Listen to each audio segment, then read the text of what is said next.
Kabajamoo daawwattoota TV qubee ammas irra deebiidhaan mana keessan teessanii qophii qubee TV kan daawwatan baga ayyaana du'aa ka'uutiin isin ga'e jecha keessummaa keenya yookaan keessummaa waa'ee amantii irratti yeroo baay'ee hojii garaagaraa hojjetu hojjetaa wangeelaa yookaan tajaajilaa tokkoof gidduudhaa qabna isa simannaa.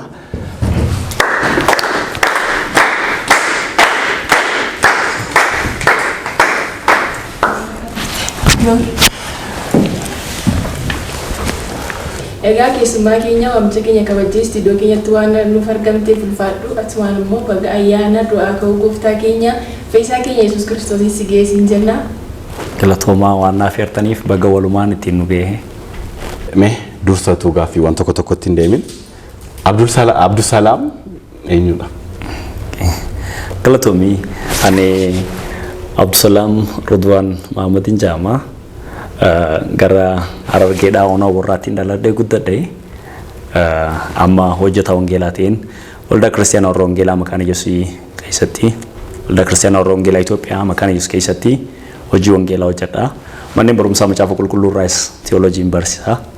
Akkasuma tajaajiluma wangeelaan tajaajila televezyiinaanis raadiyoonis oodiyoolee kitaabotaa hojjechuunis. Kanaaf hojiin kee tokko lamanti hojii baay'ee qabda. Waa'ee du'aa ka'uu wal qabatee miidiyaalee waan garaagaraa sooshaal miidiyaa iddoo garaagaraatti wantooti garaagaraan ka'ama. Maaliif amma akka nama tokkooti namni amantii garaagaraa qaba. Amantii isaa keessatti garuu falaasama adda addaa kan hordofu jira. Fakkeenyaaf Keeniyaatti ani gooftaa Yesuus Kiristoos jedhee namni ofii isaatii akka gooftaa Yesuusitti of godhaa ture dhumarratti kottuutii ka akka isaatti sifannis naaf ajjeesnaa. Faasikaa ergii Yesuus Kiristoos akkuma beekamu ayyaanni faasikaa gaafa ga'u fannifamee du'ee du'aati kan inni ka'e ergii Yesuus Kiristoos ofiin jedhee innis akka fannifamee du'ee du'aa kaafamuu fi uummati biyyichaa irratti ka'e Yesuus Kiristoos ofiin jechaa ture gaafa uummati gaaffii akkasii irratti kaasu immoo gara Ugaandaatti kan inni baqate mee waan akkasii wal qabsiistee? Kuni waan haaraa miti. Yoo xiqqaatee umrii seenaa waldaa kiristaanaa waggaa 120 darbee keessa namoonni 13 gahan an Kiristoos ijaan ka'aniiru waldaa keessa garuu yeroo kana jennu jalqaba kitaabii qulqulluun waa'ee warra kanaa maal jennee ogulaalu Yesuus ofii isaa dubbatu namoonni hedduun ani masiidha jedhanii maqaa kiyyaanii dhufanii nama hedduu warra filameellee hamma dogongorsuun ni gahanii ja'a isaan hedduma gatiin qaban biratti wanni gatiin qabneef kitaabii qulqulluunis dursee nutti meera waldaa kiristaanaa keessaas hin jiran jireenya ofii dhuunfaa isaanii waan jiraataniif isaan kun nutti fagoodha. Haa ta'u malee namoota 13 gahan seenaa keessatti kaa'antu jira. Inni Keeniyaadhaa kun xiqqaasaati. Inni hedduus beekamtii fudhataman qabu. Sababis inni kun dinqiis hojjechuu hin danda'u. Inni kun barsiisa gahaa akka warra kaanis hin barsiisu. Warri dhugumaan dinqii hojjetu waan garagaraan dhuguma Yesuus isa dhugaati hamma jaanitti milikkitoota hojjetan turaniiru. Hundi isaanii garuu guyyaan adda baasaa deeme. Inni Keeniyaas akkasuma. Biyya keenya keessattis kan ka'an kanaan dura turaniiru guyyoomsonni muraasni isaan kunneen dadhaboof xiqqoo akka ta'anitti amanna nuuf ministeerii ittiin laallu yookaan ta'an naa duraa maali muraayaan daawwitiin nuti ittiin ija keenya irraa laallu kitaaba qulqulluu waan ta'eef haaraa mitiis salphatoos yeroo xiqqootti kufanii hafan jechaadha. Egaa tole deebii bareedaadha gara biyya keenyaattis jettee turte wanti sun mudate jira moo? Biyya kana keessa amma masiileen sobaa hedduu akka jiran beekamaadha sababis waldaa kiristaanaa hedduun biyya lafaa keessa jiraatu malee Kiristoos hedduun hin jiru. Nuyi Kiristoos tokko qabna. Kiristoos kana akka ergeetitti fakkeessuudhaan Kiristoos warra ergameef fakkeessuun biyya kana keessa sobdoonni hedduun jiran. Warra kitaaba qulqulluu irratti hirkatoon taane warri akka barsa kitaaba qulqulluutti jiran hundinuu masii sobaati jennee amanna. Kanaaf namni tokko soba yookaan dhugaadha kan jennu safartuu sadeen kanaan jechuudha. Kitaaba qulqulluu irratti ejjennoon inni qabu maali? Shaakalli jireenyaa isaa hordoftoota amantii kiristaanaa waggoottan 2000 darbaadhaa dhufan wajjin seenaa waldaa kiristaanaatti hojii gool bira qabnee ilaallu maali? Arra barsiisa waldaan kiristaanaa qabduun hogguu safarru maal fakkaataa kan jiru ilaallu waan ta'eef biyya kamittuu yoo keessa sadeen kanaan kuffisnaa jechuun miizaanni keenya isa waan ta'eef. Tole deebii bareedaadha. Egaa isee waliin illee waa tokko haasaa ture taphachaa ture namoonni amantii garaagaraa keessatti in argamu akka biyya kanaattis akka biyya biraattis namoonni amantii garaagaraa qabu. Nutillee har'a kan kabajaa jirru ayyaana du'aa ka'uu yookaan ayyaana hordoftoota amantaa kiristaanaa biratti ayyaana kabajamaa ta'edha. Dargaggummaa fi amantiin kun akkamitti? Dargaggummaa fi amantiin jalqabuma amantiin uumamuma isaarraa yeroo lafa kanarra dhuferraa ka'ee nama umriin filatee hin beeku. Rabbiin inni waa hundumaa uume khalaqa jennee nuyi amannu hogguu uumu nama uume. Nama inni uume keessaa Adam yookaan ta'an Addaamii wajjin bara meeqatti akka wal argamu bara umrii akkam keessa akka jiru akka hojii haasaan ragaalee hin qabnu. Garuu yeroo gara Nohi faa dhufnus Nohi dura Heenok dargaggummaa isaatiitti Rabbi wajjin jiruu isaa dabarse adeemsa isaa Rabbi wajjin godhuudhaan warri musliima yookaan TV kana dhagaan warri amantii biraa hordofaa yoo jiraatan Idris inni jennu inni adeemsa isaa Rabbi wajjin godhee jiraatti ol fudhatame. Nohi bara umriin isaa jabaa keessa namni hundinuu umrii itti dhufu garagara haa ta'u malee Ibrahim fakkeenyaaf dhala godhachuu isaa duraa itti dhufee Abrahaam wajjin namoota hundinuu dargaggummaatti itti dhufe. Museen waggaa 40tti yeroo sanitti 40 dargaggummaadha malee jaarsummaa miti akka har'a 40tti namni lafa qabatee ol kaa'ame na akkasumiti hedduun isaanii dargaggummaatti Rabbiin gara nabiyyummaatti yookaan ta'an raajummaatti keessaa yaamu waan ta'eef hedduu dhaga'anna. Ana wajjin hogguu dhuftanii dhalatan anas dabalatee dargaggoonni hedduun yeroo ammaa waldaa kiristaanaa keessa jiranii. Ani umrii dargaggummaa isa bareedattiin gara gooftaa dhufe. Gara gooftaa dhufan umriin kiyya waggaa 25 waggaa 12 faarraa waggaa 11 faarraa. Dargaggummaan Yesuus wajjin waan lama of keessaa qabdi. Tokko bu'aa of keessaa qabdi. Bu'aan kun bu'aa Rabbii fi Waaqa ofii isa nama uumes gammachiisanii jiraatanii darbanidha. Kanaaf Salamoon hogguu dubbatu kitaaba lallabaa isa jennu boqonnaa 12 irratti bara dargaggummaa keetitti Rabbi gooytaa kee yaadadhu osoo guyyaan ati hamaadha jettuun hin dhufinii jaa. Dargaggummaan umrii Rabbi itti jaallatan itti gammachiisan itti jiraataniif isa wajjin dabarsan waan ta'eef umrii gaariidha. Inni lamaffaadha dargaggummaan chaalenjiidha amantiidhaaf. Dargaggummaan yeroo foonni namaa cimaadha yeroo foonni namaa gahaadha waan nama dhufu humnaan ofirraa faccisuuf yookaan ofirraa dhorkuudhaaf yaalanii Rabbi caalaa self confidence namni ifirratti ijaaru namni ofumaan independent ta'ee jiraachuu barbaadu waan ta'eef xiqqoo rakkoo qaba. Haa ta'u malee isa qofa osoo hin ta'in qorumsoonni garaagaraa foonii wajjin wal qabatan dargaggummaa dhufaa jee ormiyaadha. Ani garuu isatti illee hedduun amanu. Sababis nuyi qormaata kan mo'annus kan darbinus umriin osoo hin ta'in gaa'ila qabaachuuf dhabuunis osoo hin ta'in beekumsa qabaachuuf dhabuunis osoo hin ta'in ayyaana Rabbi biraa ta'e yookaan ta'an niimaa Rabbiitiin kannaa Rabbi biraa ta'e ni jennee waan amannuuf kanaaf dargaggummaan gooftaa wajjin akka gaarii ta'etti amana. Kitaabni qulqulluun keessumaa baasee barri dargaggummaa biratti Rabbi gammachiisan qofaas osoo hin taane biratti Rabbiif hojjechuu danda'an akka ta'etti kaasa. Namni fuudhee haadha manaa isaa gammachiisuu fi olii gajjaa yookaan ta'an deedaqaa jenna kofee ka'a. Namni fuudhin ammoo gooftaa isaa gammachiisuuf jiraata waan jennee amannu dargaggummaan gaariidha jeen amana. Tolee galatoomi kanuma wal qabsiisee immoo dhiyeenya kana waan sooshaal miidiyaa irra deemaa jiru waa'ee faarsaa fi yeedaloo sirbaa fi yeedaloo faarsaa kana wal bira qabanii illee baay'ee kaasaa jiru. Atis waan argitedha. Meeshaa kana irratti maal jettati? Maaltu jira seete addunyaan kun addunyaa kiyya qofa keessa jettu miti. Waan kun nama waan kanarra beekumsa qabullee gaafata ani hedduu artii wajjin dhiyeenya hin qabu. Walalumaan barreessa fa'aa sababis ani kitaabota barreeffamanii magaalatti babahanis muraasa qaba amma yeroo dhiyoo wal jala kan baan bantuu kakuu haaraa bantuu kakuu moofaadha yookaan ta'an introduction to New Testament Old Testament introduction illee isa qofa osoo hin ta'in naaf ife kan jiru gaafiilee alaa hordoftoonni amantii garaagaraa kaasaniif deebii kan kennu sabra darbee maal amannaa kan jiru barsiisa waldaa kiristaanaa keessa jiru kan eegu kitaabota wal jala amma gabatti bahan dhiyoo kana bahuuf jiran qaba. Haa ta'u malee wanti ammaan tana deemu jiru faarfannaan kuni roga saniin nama hojjetullee gaafatu faarfannaa fi muuziqaarraa wal jalaa haatuun kun amma nee galle. Sababis muuziqaan addunyaa irratti yeroo uumamu riitimiilee muraasa qofa akka qabutti hin beeka. Itoophiyaa keessa yeroo dhuftan riitimii 4 qofa jira jedhamee amanama. Riitimii 4 keessaa namoonni hoggunii fi faarfatu yookaan ta'an hoggu sirbu keeboordiin tokkichuma. Kanaafuu dhaqee naannee rukuttaa meeshaadhaa gosa wal fakkaatu fayyadamuu danda'a. Isa bira darbee immoo rakkoon yeedaloo kallattiidhaan hatuudha. Sirbitoonni baay'een isaanii waldaa keessaa faarfannaa irraa yeedala hatameen warra alaa bohaarsanii beekan. Kanaaf fagoodha kun hin feessu abaluu yoo jennee hedduu lakkaa'uu dandeenya. Faarfannaa nuti waggoottan 16 17 waldaa kiristaanaa keessatti namni beeku hedduun isaa irra bifa sirbaatiin ala bahaa jira. Abaluu jechuulleen hedduu yoo ni fidaan geessine jechuu kiyya. Wallistoonni Oromoo hedduun isaanii kana ni godhan. Ani wallisaa waldaan bira dhufu hoggunii fi faarfannoo dhaggeeffatee gabbee faarfannuma san irratti yeedaloo hojjetee wallise beeka. Faarfattoota yeedaloo sirbaa fakkaatuun faarfatanis beeka.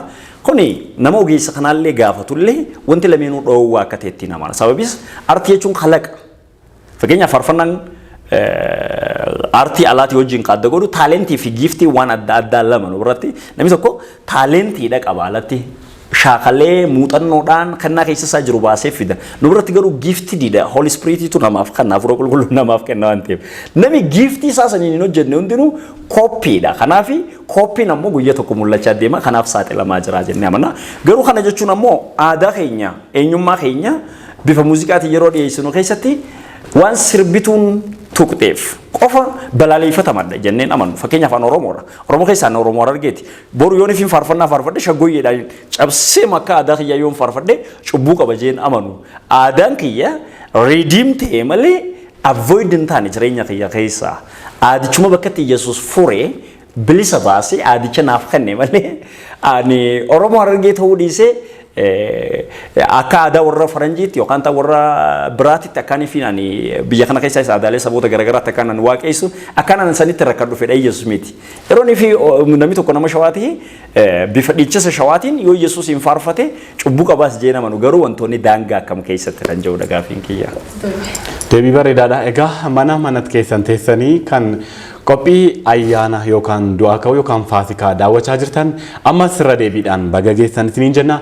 Egaa mana isaanii ta'anii nyaachaa dhugaadha kan nu daawwachaa jiranii nuti garuu keessummaa keenya asabiliyaatillee nyaadhu hin jenneeni daabboon nu biratti argama mee nu muriiti daabboon nu muriiti nutis tokko lama jecha gara gaafii taanu yookaan gara namoota jira namoota ittiin baga geessan jechuu barbaaddu garaagaraa jiru biyya garaagaraa Harargeessa ta'uu namoota amantaa kiristaanaa hordofaniin bagattiin isin nama jechuu barbaaddu ergaa kee gara sanatti deemna ammame daabboo nu murta.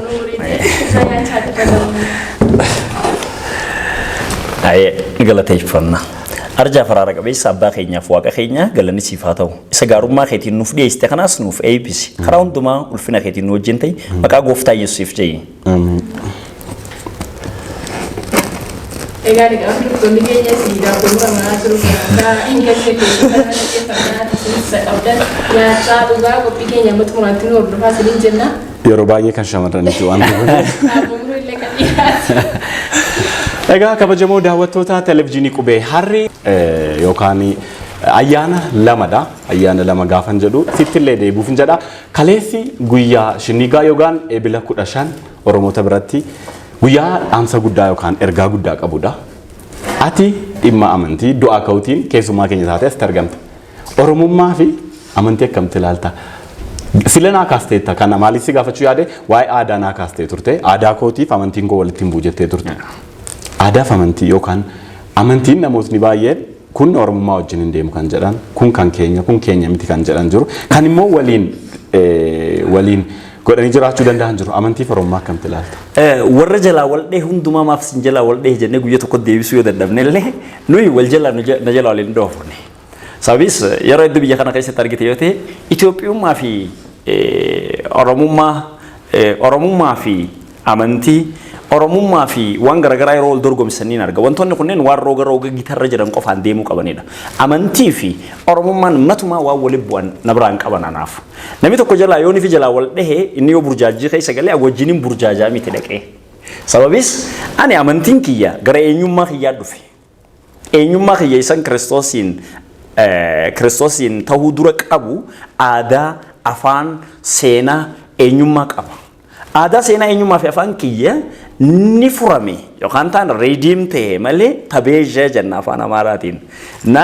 Ni furame malee akkanii fi ulfina waaqaan ani amma waaqessuutiif ta'uu taasifame malee muramee hin gatamne. Muranii gatuu keessatti wantoonni qooda karaa hafuuraa qaban, hojiiwwan hafuuraa qaban, shaakala hafuuraa qaban, amantii hojii ol qabatan muramanii gatan. Eenyummaan saba tokko amantii qofa miti. Fakkeenyaaf amma afaan Oromootiin hin hojjaa jira. Eenyummaa kiyya wajjin wal bu'iinsa uumne. Sababis afaan kun afaan Oromooti malee afaan kiristiyaanaati miti. Afaan nama dubbachuu jiru. Jalaan bu'u jechuudha. Walina jalaan bu'u. Deebii gaariidha. Garuu Abdusalaam hojii baay'een hojjeta natti himteetta kitaabatti fidee dhufaara. Hin faarfataa? Ani hin faarfadhu. Hin faarfattu.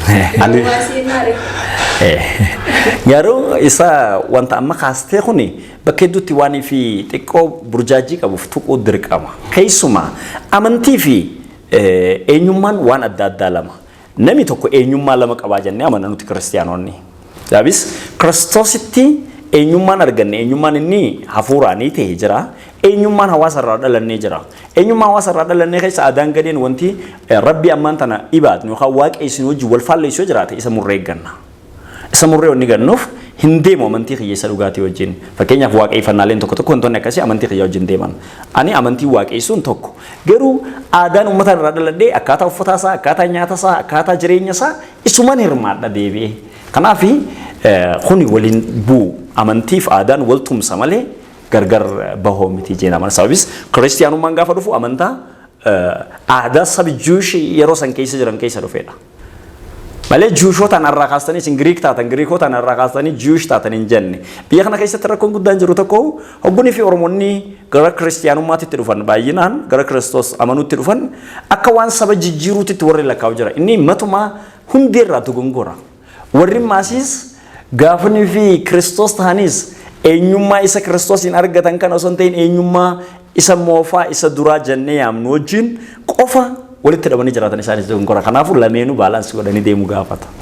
Tole egaa turtii bareedaadha kan qabaachaa jirru garuu maaliif akka waan kana fuutee achitti hambifatte illee naan galle. Tole mee egaa mana isaanii ta'anii asis ta'anii kan nu daawwachaa jiran kun egaa qophii ayyaana du'aa ka'uu yookaan faasikaati. Mee egaa hamma sabileen daabboo murtee nu qaqqabsiisutti namoota dhumarratti jechuudha namoota bagattiin isin ga'e ayyaana gaarii jechuu barbaaddu yoo jiraatu. Wanti du'aa ka'uu wajjin wal qabatu bagattiin si ga'e jechuudhaaf uummataa fi miidiyaa irra teessee murna tokko yookaan gartuu tokko bagattiin si ga'e jettullee addatti hin qabaattu. Garuu jalqaba maal akka gahe sabii kun akka beeku baruu barbaanna. Eebbifani.